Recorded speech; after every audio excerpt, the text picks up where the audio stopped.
Good afternoon, everyone. This is Tony from Her Homestead Skills, and welcome to my channel. I hope everyone's staying warm. We are expecting a very nasty storm here in Ontario. Perhaps some of you have already had it come through your neighborhood, but Ontario is going to get hit pretty hard today and tomorrow. It ranges anywhere from 20 to 30 centimeters is what I'm hearing, and it could turn to rain after that. And 20 to 30 centimeters of snow translates to around 8 to 11 inches, which is fairly substantial for a single snowfall. 5 centimeters is fairly common, but yeah, this is going to be a whopper, and not that we're not accustomed to them. We are. The weather was treating us fairly nicely up until now. We had a little sprinkling of snow the other day, but nothing to worry about. But this one is going to keep us indoors. At least it keeps this girl indoors. I don't go out in that stuff until they clear the roads. When the roads are cleaned and salted, then it's safe to drive. Even though my tires are good, I still don't like to drive in, especially when it's falling. So I did get out today while I could, and I finally did get out and get a couple of zippers for my skirt, and I did pick up 2. They had no wine-colored ones. They had red and they had kind of brownish, so I got the brownish rather than the red, because that will hopefully not be as prominent as the red would be. I don't know why they didn't have wine-colored zippers. I mean, wine-colored fabric is fairly common, but every zipper imaginable but the color I wanted. Such is life.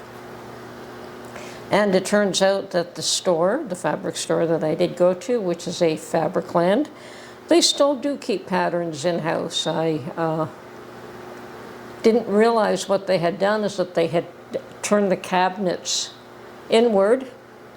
I mean, you used to be able to go to the cabinets years and years and years ago and dig through them yourself and pull out the pattern that you wanted. But what they've done is they've turned the cabinets around and piled things on top of it so it looks like a shelf, and the only people who have access to it are the ones near the cash. So it forms a wall between the cash register and the area where they don't really want people to walk, and of course the public area. And of course they've planted things on top of these cabinets for sale, little scissors and whatnot and things that they want to sell, but they do have areas specifically for your zippers, for threads, for all those kinds of things that different types of threads, buttons, you name it. They have little areas for all those specialty items. I can't recall exactly what they had on these cabinets, but they were maybe just little knickknacks and things that they wanted to sell. And in front of them they had your big cutting mats. So you couldn't really tell that they were the cabinets. And I had to ask the lady, what happened to all the cabinets full of... And she says, well, you have to look at the book. And I said, yeah, I'm aware you have to look at the book, but, do you have patterns? And she pointed to where they were. And, now I understand what you've done. They no longer allow the public access to these patterns. And I started looking at the book, and some of them were $40, and I thought, nope, not today. Perhaps sometime later on I may want to do something special. I know I still have access to a special outfit if I want. But at, $30, $40 a pattern, I think you're going to want to make the item more than once to make it worthwhile. But I also am keeping an eye out now at thrift store patterns. Every time I go to the thrift store now, I look in the section where the sewing stuff is. So this is something I used to ignore, and now I know to look for it. And I also keep an eye on fabrics there. And yeah, I have found something today as well. I was out there today too. I decided, well, while there's still no snow on the ground, that I would make a quick trip to the thrift store while it's not that far from where the fabric store was. So, but I'm not inclined to spend any more money than I need to spend these days. I still think it's going to be a difficult year. And yes, I do spend money. I'm not saying I don't. But I am buying things that I need for groceries more than anything else. I'm not scrimping so much on groceries. I'm not afraid to spend a little bit more money on groceries than what I used to in the past, and perhaps even a little bit better quality than I used to in the past, but that's where all my extra funds are going, is on food and food prep, and keeping chicken stock over the winter. So I'm being very stingy with my finances, and as I have other things that I want to do. And I want to start thinking about more gardening. And as a matter of fact, the people that rent out the plots have already sent out a notice asking us to pay for next year. And I thought, oh, that's a little bit early. I didn't think that they contacted us till about February, but no. They want, deadline is February the 14th. If you don't pay for your plot, then and you don't want it, they want to be able to offer it to somebody else. And I think these years there are more people interested in gardening, and they can certainly find more people that are willing to pay for these slots if you don't want it anymore. But I think my son is going to help me out a bit this year. Last year I got a little bit over inundated and wasn't able to keep up. And well, one of the plots are under my boy's name anyway, so he's going to take over that plot today or this year, and I will do one and he'll do the other, and I'm sure that we can sort of assist each other if need be. I told him that his plot has ground cover cloth, and it's got fencing put up and stakes put up for tomatoes, and should he want to take all that down, he's more than welcome to do so, to do whatever he wants to his plot. But I told him that the weeds in that place are horrendous, and that would be his decision to make. And no, he's quite willing to just leave all that stuff there. And it did cost me a pretty penny to buy those T-posts and fencing, and put them in there in order to tie tomatoes up. And I think tomatoes are one of the things that he wants to grow. But there is another section that doesn't have the T-posts and fencing on his plot, so he should be able to do other things there as well. And his plot has got all the raspberries the raspberry bushes that I put in last year, and hopefully we'll get raspberries. Last year was a very bad year for raspberries, and I think it was the same for everyone. And the year before that was a bad year for green peppers. In all the plots where I garden, everyone had the same problem with green peppers, and I hear that there is an issue with with peppers. So perhaps that was the issue, that we all had this infection that these peppers got. I don't know. And yes, I did go to the thrift store, and I found one little cast iron skillet.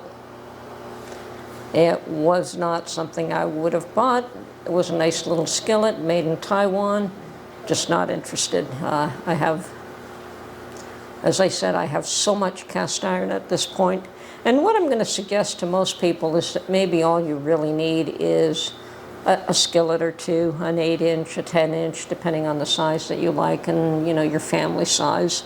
A larger families, obviously, a 10-inch, and a Dutch oven or two. And other than that, I don't know that you really need more than that. It's nice to have more than that, and I do have skillets of all various sizes. Yes, I have 3 Dutch ovens, 1 little small one and 2 larger ones, so plenty there. And I have a couple of big old pots that could go on a campfire if we needed, if we ever had the opportunity to start a campfire. I love my little old antique cast iron waffle iron that was gifted to me by somebody out west. It's a lovely piece, and I'm thrilled to have it. So, and it is probably one of the original. I'm sure it's quite old. No manufacturer's name, but yes, an interesting piece. And I guess that's where my interest lies now, is in finding unique pieces or very old pieces or ones of really good quality. And I mean, the last one I picked up was a Griswold, and I was absolutely shocked to turn that around and find a Griswold. You don't find many of those in Ontario. So I think I have a total of 2 Griswolds now. Anyway, it's all good. So yeah, it was good to get out to the thrift shop. Even though I didn't buy anything, it was good to, I mean, you could always buy things. There's always something that's of interest that, oh, it'd be nice to take this home, or it'd be nice to take that home. But there was nothing that caught my eye that said, yes, I really want that. So unless there's a real desire or a real need for something, I no longer bother. But anyway, I've got some pictures if anyone wants to see them. And if I'm going to get snowed in for the next few days, I certainly could occupy myself with sewing another skirt. And I do have some apples that have been around for a little while. Now I've kept them in the refrigerator, and they're still crisp, but I'm thinking that I have to do something with those apples very soon. So either dehydrate them and turn them into apple chips, or make apple sauce, or make a pie. I have a choice. And I'm leaning towards an apple pie. I love apple pie. But we'll see what happens. So maybe that's what I'll do tomorrow. We'll see. Anyway, this is Tony Huff from her Homestead Skills. I hope everyone's going to keep warm and hunker down. Any of you that have had this snow and the cold affect you now, or will have it soon. I mean, we're in the cold, but next week is going to be a real deep freeze. It's going to be below, quite a bit below zero, probably 10 or 20 below zero around here, so it's not going to be fun. And the snow tomorrow, I mean, it's going to start to late this afternoon, tonight, tomorrow, and yeah, tomorrow I'm housebound. I'm not going anywhere. So I can certainly keep myself occupied. Anyway, stay warm, keep your preps up. This is Tony from her Homestead Skills. Talk to you real soon. Bye for now.